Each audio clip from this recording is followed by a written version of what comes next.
Class 11th कल हम लोगों ने कॉम्प्लेक्स नंबर का modulus, argument and polar form इस पे बेस जो है थ्योरी थोड़ी सी समझी थी। आज हम लोग जो है इसी पे बेस क्वेश्चंस करेंगे। देखिए, कोई भी कॉम्प्लेक्स नंबर किस क्वाड्रेंट में लाई कर रहा है, that quadrant will decide the argument of the complex number.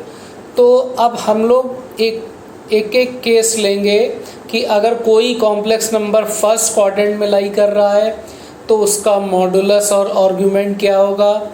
Second quadrant में अगर लाई कर रहा है तो उसका मॉडुलस आर्ग्यूमेंट क्या होगा। थर्ड क्वाड्रेंट में अगर लाई कर रहा है तो मॉडुलस आर्ग्यूमेंट क्या होगा। और अगर कॉम्प्लेक्स नंबर फोर्थ क्वाड्रेंट में लाई कर रहा है तो उसका मॉडुलस और आर्ग्यूमेंट क्या होगा। तो first we will start from the point which lie in the first quadrant. So suppose Z is a point 1 plus I√3। देखिए, इस कॉम्प्लेक्स नंबर का मॉडुलस, आर्ग्यूमेंट और पोलर फॉर्म का रिप्रेजेंटेशन ये हम लोग कंसीडर करेंगे। अब देखिए, ये जो हमारा कॉम्प्लेक्स नंबर है इसको अगर ऑर्डर्ड पेयर में लिखें तो 1, √3 और 1, पॉइंट जो है वो फर्स्ट क्वाड्रेंट में लाई करता है। तो अब ये हमारा पॉइंट P है जो कॉम्प्लेक्स नंबर Z को रिप्रेजेंट कर रहा है 1, this is the real axis and this is a imaginary axis.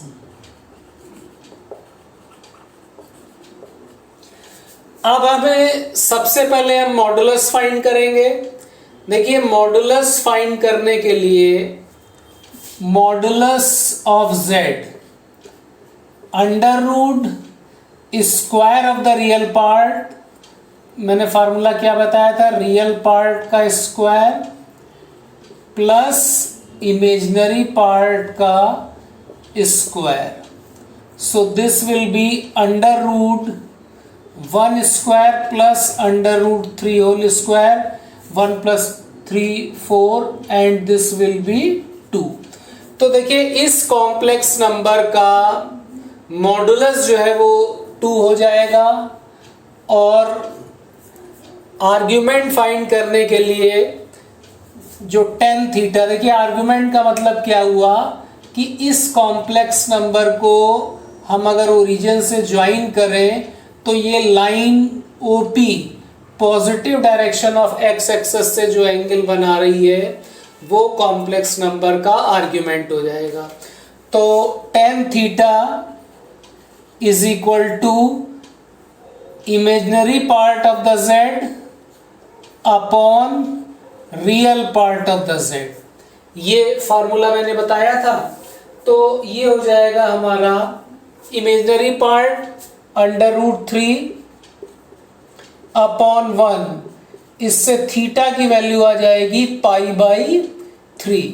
अब देखिए, एंगल जो है हम लोग डिग्री में नहीं लिखेंगे, रेडियन में लिखेंगे, क्योंकि कॉम्प्लेक्स नंबर में जो पोलर फॉर्म का रिप्रेजेंटेशन है उसमें एंगल रेडियन में होना चाहिए।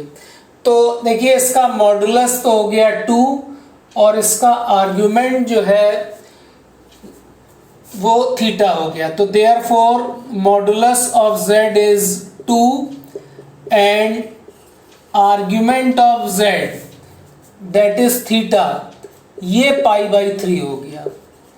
अब इस कॉम्प्लेक्स नंबर को अगर हम पोलर फॉर्म में चेंज करना चाहें तो देखिए, कॉम्प्लेक्स नंबर Z 1 + I√3 ये पोलर फॉर्म में हो जाएगा R cos theta plus I sin theta.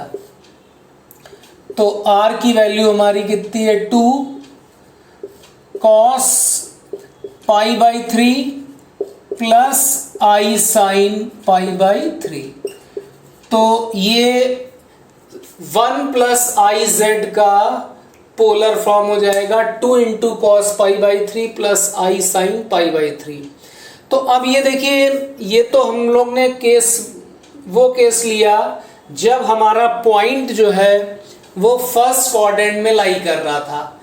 अब अगर हमारा पॉइंट फर्स्ट क्वाड्रेंट में ना लाई करके अगर सेकंड क्वाड्रेंट में लाई करे तो आंसर क्या होगा? देखिए सेम प्रॉब्लम रखते हैं हम लोग, बस ये करेंगे इस कॉम्प्लेक्स नंबर का रियल पार्ट माइनस कर देंगे तो ये सेकंड क्वाड्रेंट में आ जाएगा। तो अब case 2 when the point lie in the second quadrant, अगर हमारा पॉइंट सेकंड क्वाड्रेंट में लाई कर रहा है तो उसका आर्ग्यूमेंट कैसे फाइंड करेंगे? देखिए मॉडुलस फाइंड करने का तो सेम मेथड है, under root real part of the z whole square plus imaginary part of the z whole square. लेकिन आर्ग्यूमेंट फाइंड करने में थोड़ा हम लोग को समझना पड़ेगा। तो पहले मैं थ्योरेटिकल बता दे रहा हूं आपको, जैसे ही z is equal to minus a plus I B है। अब देखिए ये कॉम्प्लेक्स नंबर जो है हमारा सेकंड क्वाड्रेंट में लाई कर रहा है। अगर इसका डायग्राम हम बनाएं तो ये ऑर्डर्ड पेयर हमारा होगा माइनस a कॉमा बी, और माइनस a कॉमा बी जो है वो सेकंड क्वाड्रेंट में लाई करेगा। तो अब सेकंड क्वाड्रेंट में इसका आर्गुमेंट अगर हम निकालें तो देखिए आर्गुमेंट का मतलब क्या हुआ, इस पॉइंट को हम ओरिजिन से ज्वाइन कर दें और एक्स एक्सेस से इसका एंगल लें। इसका डायरेक्ट आप लोग फार्मूला याद रखेंगे। देखिए ये अगर ट्रायंगल बनाए और ये एंगल हम मान लें अल्फा, तो देखिए tan अल्फा जो है, tan अल्फा इसकी वैल्यू हम हमेशा पॉजिटिव लेंगे। tan alpha is equal to, देखिए ये कितना हो जाएगा, ये b हो जाएगा और ये माइनस a हो जाएगा। तो tan अल्फा कितना होगा, b अपॉन माइनस a। लेकिन हम इसका मॉड लेंगे तो मॉड लेने पे ये जो वैल्यू है वो नॉन निगेटिव आएगी, b is equal b upon a। अब देखिए अगर पॉइंट सेकंड क्वाड्रेंट में लाई कर रहा है तो इसका जो आर्ग्यूमेंट है वो हम लोग पाई माइनस अल्फा लेते हैं। ठीक, जो कॉम्प्लेक्स नंबर दिया होगा उसका इमेजिनरी पार्ट और रियल पार्ट डिवाइड करके tan अल्फा की वैल्यू आ जाएगी और आर्ग्यूमेंट ऑफ z यानी थीटा की वैल्यू जो है ये पाई माइनस अल्फा हो जाएगी।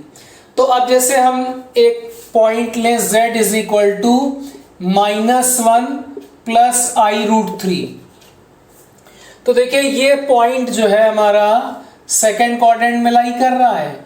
ये हमारा पॉइंट होगा -1, √3। तो सबसे पहले इसका मॉडुलस हम फाइंड करें, तो देखिए मॉडुलस फाइंड करने का सेम मेथड है, under root -1 square plus √3 square and this value will be 2। फिर उसके बाद हम लोग tan अल्फा फाइंड करेंगे और देखिए tan अल्फा मैंने क्या बताया था, mod of b upon a। और देखिए b क्या है, imaginary part of the z √3 और a जो है वो real part of the z that is -1, तो ये वैल्यू कितनी हो जाएगी, √3। और tan 60 यानी π/3 जो है वो √3 होता है, तो अल्फा की वैल्यू क्या हो गई, अल्फा की वैल्यू हो जाएगी π/3। लेकिन अगर पॉइंट सेकंड क्वाड्रेंट में लाई कर रहा है तो आर्ग्यूमेंट ऑफ z थीटा जो है वो पाई माइनस अल्फा होता है, तो पाई माइनस π/3 ये हो जाएगा 2π/3। ठीक, तो अब इस कॉम्प्लेक्स नंबर को अगर हम पोलर फॉर्म में लें तो देखिए पोलर फॉर्म में ये हो जाएगा हमारा r cos theta plus i sin theta. r की वैल्यू 2 है और ये cos 2π/3 प्लस i sin 2π/3। ठीक, अब देखिए इसमें थोड़ा ये जो पोलर फॉर्म आया है, तो पोलर फॉर्म में जब cos 2π/3 की हम वैल्यू रखेंगे तो -½ आएगा, और sin 2π/3 की वैल्यू रखेंगे तो वो √3/2 आएगा। तो जब cos और sin की वैल्यू रखने के बाद जो है वो रियल पार्ट अपने आप निगेटिव आ जाएगा और इमेजिनरी पार्ट जो है वो अपने आप पॉजिटिव रहेगा। तो अगर हमारा पॉइंट सेकंड क्वाड्रेंट में लाई कर रहा है तो उसका आर्ग्यूमेंट इस मेथड से फाइंड करेंगे। अब इसके बाद स्टूडेंट थर्ड केस है, if the point lie in the third quadrant. अगर हमारा पॉइंट थर्ड क्वाड्रेंट में लाई कर रहा है तो उसका आर्ग्यूमेंट कैसे फाइंड करेंगे। तो suppose z is equal to -a - ib, और ये ऑर्डर्ड पेयर हो जाएगा -a, -b। तो अब हमारा जो पॉइंट है वो थर्ड क्वाड्रेंट में लाई करेगा -a, -b। This is the point P। अब हमें इस पॉइंट का मॉडुलस और आर्ग्यूमेंट दोनों फाइंड करना है। तो देखिए इसको कंप्लीट करके ये ट्रायंगल अगर हम कंस्ट्रक्ट कर दें तो देखिए ON जो है वो -a होगा और PN जो है वो -b होगा, और इस एंगल को अगर हम मान लें अल्फा, तो अब हमारा पॉइंट थर्ड क्वाड्रेंट में लाई कर रहा है। तो देखिए मॉडुलस जो है वो मॉडुलस का मेथड तो सेम रहेगा, रियल पार्ट का स्क्वायर प्लस इमेजिनरी पार्ट का स्क्वायर। अब आर्ग्यूमेंट फाइंड करने के लिए सबसे पहले हम लोग tan अल्फा फाइंड करेंगे, और tan alpha mod of imaginary part of the z upon real part of the z। तो ये हो जाएगा -b upon -a, that is b upon a। अब अगर पॉइंट थर्ड क्वाड्रेंट में लाई कर रहा है तो इसका आर्ग्यूमेंट जो है हम लोग लेते हैं अल्फा माइनस पाई। ये ध्यान रखिएगा, ये इसका जो मॉडुलस है वो अल्फा माइनस पाई होगा।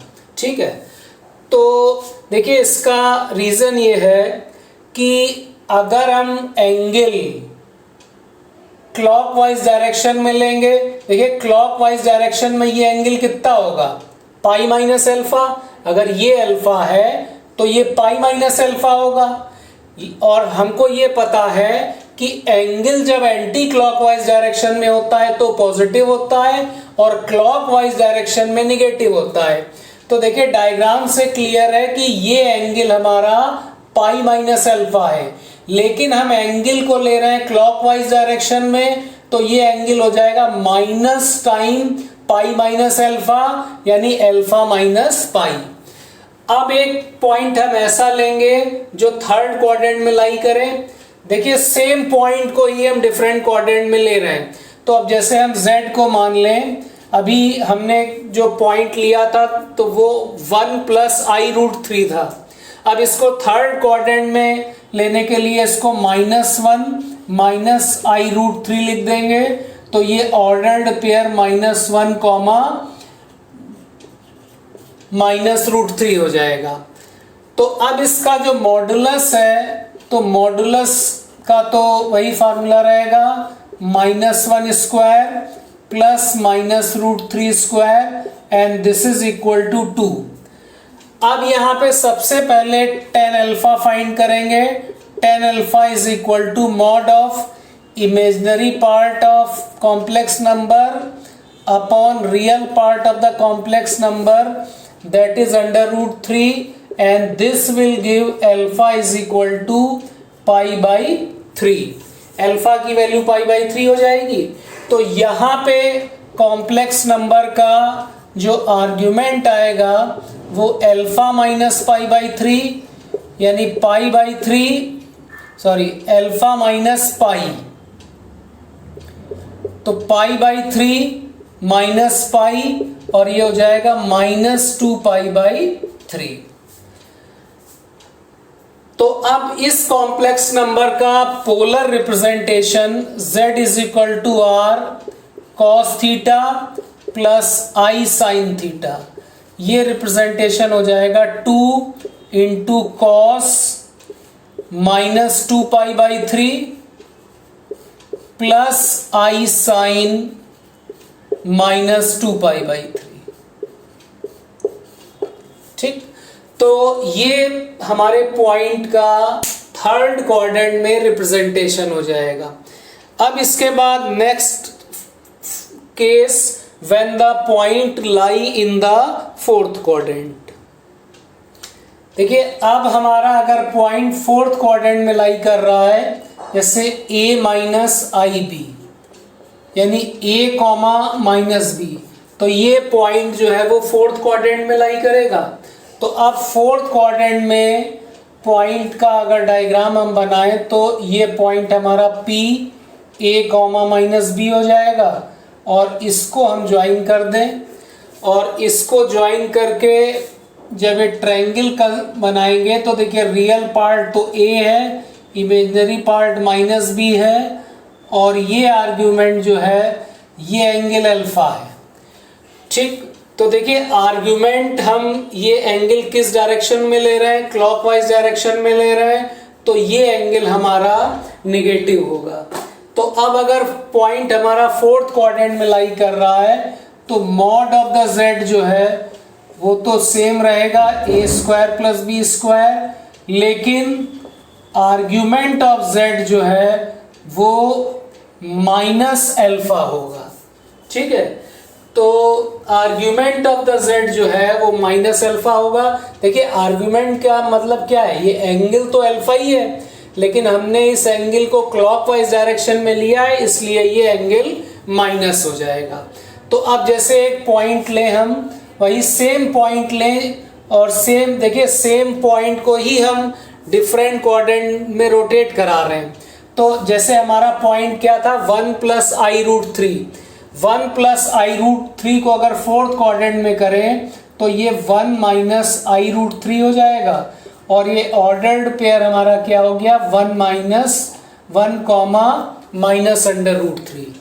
तो अब देखिए इस z का जो मॉडुलस है वो under root 1 square plus minus under root 3 square 2। अच्छा, यहाँ पे tan अल्फा सबसे पहले निकालेंगे, जो mod of imaginary part of the z upon real part of the z के बराबर होता है। तो ये हो जाएगा mod of minus root 3 upon 1 root 3। तो इससे अल्फा की वैल्यू जो है वो π/3 आ जाएगी।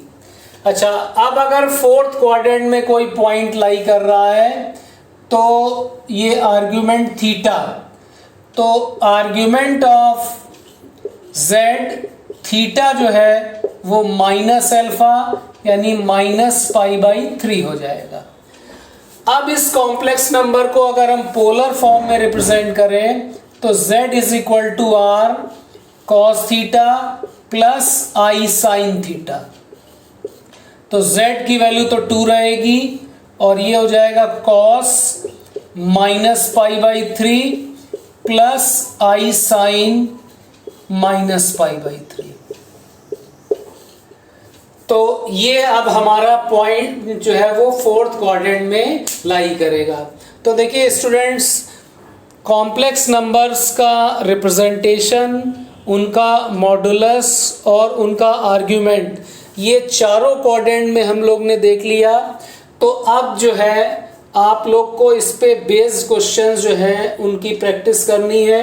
आप लोग सॉल्व्ड एग्जांपल्स लगाइए, और जो नेक्स्ट क्लास हमारी होगी उसमें एक्सरसाइज 5.2 जो है वो मैं कराऊंगा, और एक्सरसाइज 5.2 जो है वो मॉडुलस और आर्ग्यूमेंट फाइंड करने पे ही बेस्ड है।